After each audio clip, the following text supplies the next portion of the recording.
I'm going to be reading a story. I wrote chapter 1 in 8th grade, so it's really bad. Chapter 1.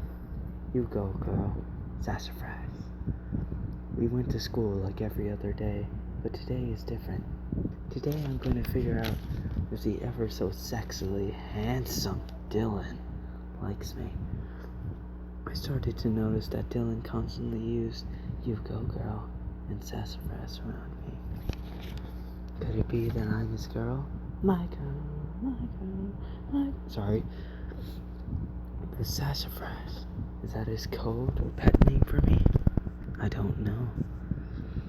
I didn't realize this, but apparently I zoned out thinking about it, and Dylan was putting his arms on my shoulder, shaking me, and screamed for me to come back to us.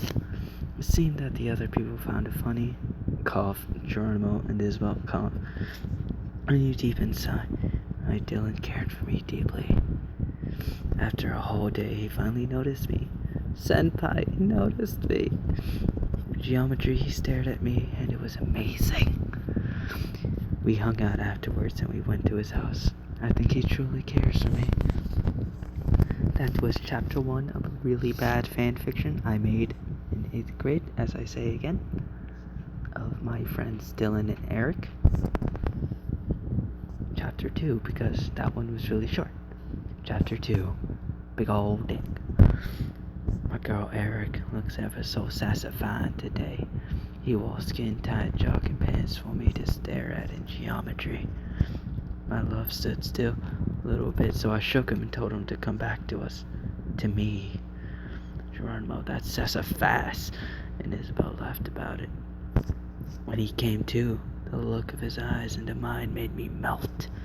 I continuously said, "You go, girl," to encourage my babe Eric to keep pushing through life, and called out for him, "Sassafras," my raw, pure emotion nickname word for Eric.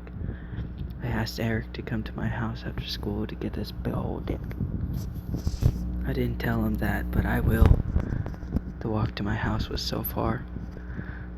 So to keep my sexual attention at bay, I grabbed Eric's glorious, godly, fine, meaty ass. He blushed, and I saw that forehead shining back my reflection, and knew that today I'm telling him I love him. To be continued.